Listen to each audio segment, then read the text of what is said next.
You are an extension of source energy. And that inner being is pure positive energy. It is joy. It is clarity. It is wellness. And as you are reaching more and more for thoughts that feel good little by little, then you allow more and more who you really are. When you are born, you are much more allowing than you are 10, 20, 30, 40, 50, 60, 70, 80, 90, 100 years later. Because it seems that the longer you bang around with each other, the more you find those things you don't want, which could be a very good thing in a creative environment where you are letting the contrast help you to define what you do want. But if you become one, and many physical humans are, who believe that you will get to where you want to be by pushing against that which you do not want, then your resistance increases as time goes by and your life becomes less joyful as time goes by. Now you can turn that around at any moment. It doesn't happen instantly, but you can begin the trend in a different direction when you finally say, nothing is more important than that I feel good, because when I feel good, I'm allowing the fullness of who I am. When I feel good, all that I am, the God source that flows through me and to me, functions through my physical apparatus. In other words, that's why I'm clearer. That's why I'm more stable. That's why my body thrives. That's why those who are around me are uplifted. That's why I am attractive. In other words, when you give your attention to things that cause you to connect fully with who you are magnificently joyous, magnificently thriving being. So, when you think about the dominant subjects in your life, there are many of them that you have come to habitual thoughts about. Sometimes you call those thoughts beliefs. A belief is just a thought that you keep thinking. It's a habit of thought.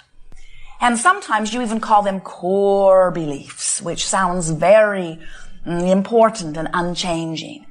We would like to call them beliefs. We would like to call them thoughts.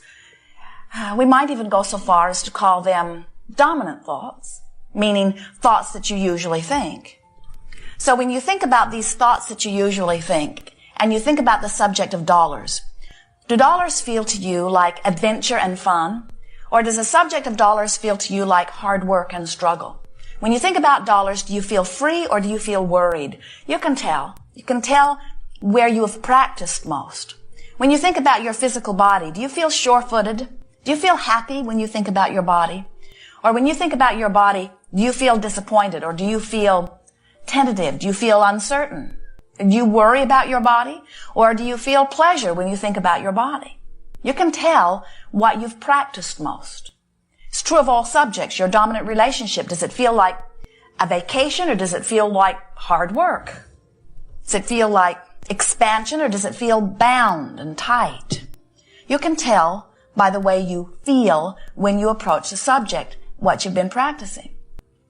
And the reason that any of those tendencies have become dominant tendencies is because you have, usually without even being aware of the process, activated those thoughts more often.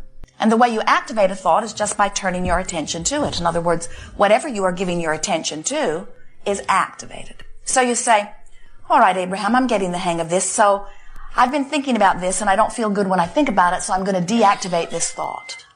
And we say, good luck on that, because you actually cannot deactivate a thought. You can think another thought, which will activate it instead, but you cannot deactivate a thought, because the more you think about the thought that you don't want to think, the more you activate the thought that you don't want to think, and the more in vibrational harmony with it you become. So the way you deactivate a thought is by activating other thoughts. And we would encourage that you deliberately activate other thoughts with the singular intent of feeling good when you do it. Because if you do it for any reason other than to feel good while you do it, the tendency will be to take some issue and try to fix it. So we've been offering a process that we are calling virtual reality. And the whole point of virtual reality is you're wanting to show yourself that you can choose a thought and you can focus upon the thought and you can generate vibrational response to the thought. In other words, you want to show yourself that you can deliberately activate thought within you. And the reason that that is so valuable is that most of you don't realize that you are doing it. So most of you don't realize that you can do it. In fact, most of our physical friends are letting the thoughts be activated by others around them, by what the news produces or projects, or by what's happening even with your parents when you were very small.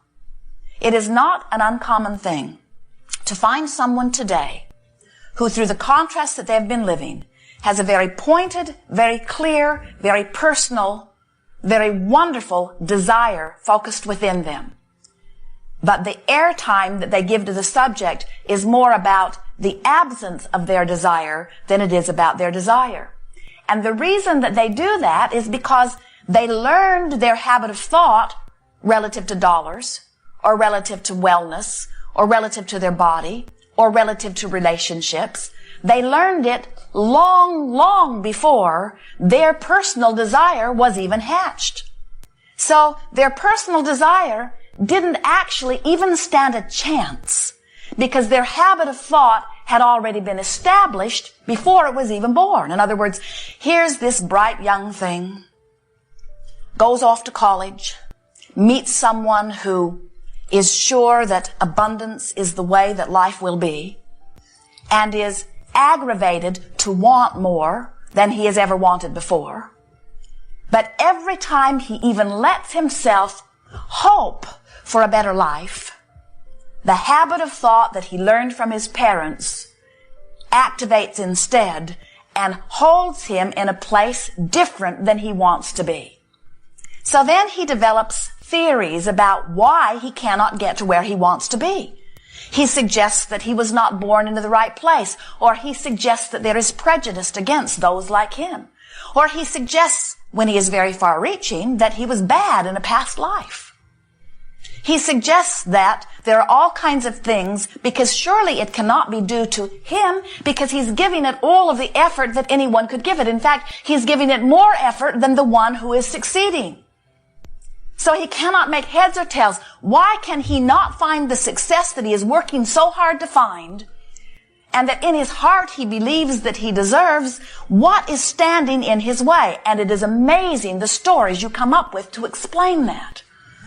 And we say, it is for only one reason. When he was a very young lad, he lived in an environment where they did not believe that abundance was possible or that abundance was appropriate. And he learned by listening to those who surrounded him a pattern of thought that he still thinks today. He still has a pattern of vibration within him that opposes his now newly hatched desire, and he cannot get to where he wants to go because his habit of thought is dominant. So as Esther hears so many of you as she is listening back to recordings, and even as she watches her own experience, as she realizes that there are now fresh new desires being born that are hindered by old stale thoughts that have been regurgitated over and over again, she gets all revved up and thumps on the desk one day and says, I can damn well choose what vibration is dominant within me. And we said we had hoped you would feel more positive about it than that, but that's a good step one. Desire is a very good thing. And we are knowing that once a desire like that has formed within you, that you are then more likely to be willing to reach for thoughts that feel good. And so that's what virtual reality is. Virtual reality is a process where you pretend like you're a movie director. You pick a place that you think you would feel good when you get there, and you imagine going there. And you describe what it's like when you get there. You pick a beautiful scene, outdoors or indoors. You pick the time of year. You pick the time of day. You describe what the sun is like in the sky. You describe what the air feels like on your skin. You describe the way you are dressed. And most importantly, after these descriptions have been laid out, you describe the emotion or the mood that has been bubbling forth within you. And then you speak a few words to describe how good you feel, and then you leave the scene. The whole game is to get in, feel good, get out. The value of the game is that if you will play it for a few months, you will show yourself that you have the ability to focus into vibrational arenas that will allow the energy of well-being to flow through you. Sometimes, as we see our physical beings play the game, they go to this good-feeling place, and then they bring someone that they have an issue with in, thinking that this good-feeling place will fix something that is broken. And we say, It could, but it usually doesn't. What usually happens is what is broken breaks the virtual reality. In other words, usually the pattern of thought that you've already been thinking is so dominant that when you bring it in, it dominates wherever you are. So you just bring reality to virtual reality and mess up virtual reality. So what we are wanting you to begin to do as you play on your own with this game of virtual reality is use it as an exercise where you prove to yourself first that you can feel good just because you want to. And next, that you use to feel good. Our physical friends say, okay, Abraham, I'll play your silly game, but what's it going to get me? I will play virtual reality so that I can get the things I want. And we say, if you go there too soon, you will mess up the power of virtual reality, because in the moment that you introduce an unfulfilled desire to virtual reality is less pure than it was before you introduced the unfulfilled desire. And we want you to use virtual reality as this place where you purify vibration, as this place where you resonate with source, as this place where you let the junction of source and flesh be this pure connection. We want you to use virtual reality as this place where you show yourself that you can vibrate where you want to vibrate just because you choose to vibrate there. In other words, not a place to fix anything, a place to practice the pure vibration. Because what happens when you begin to do that is who you really are begins to more often come to the surface. So every time you do it, it's more likely that you will be able to do it more easily next time. And every time you do it, and are consciously aware that you are doing it, you are holding yourself in the place of allowing. Now, how does that fit into this scheme of deliberate creating? Step 1 says you ask. You do it all the time. You can't stop it. Step 2 is not your work. Source answers.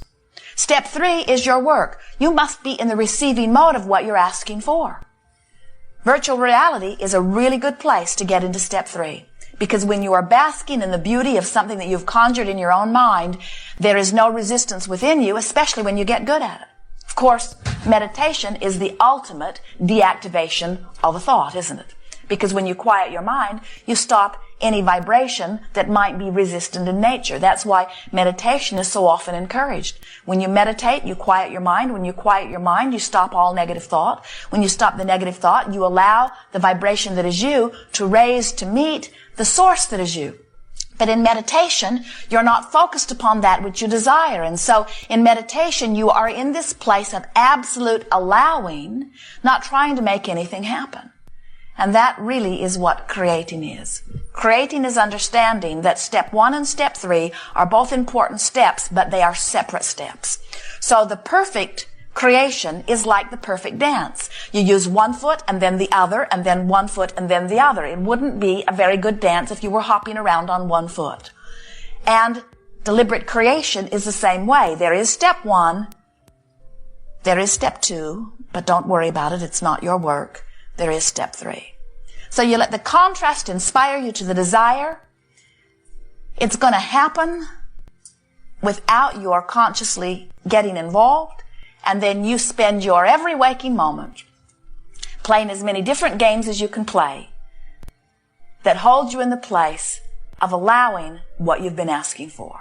So through the years, those of you who've been listening to us for a while have heard a plethora of games or processes.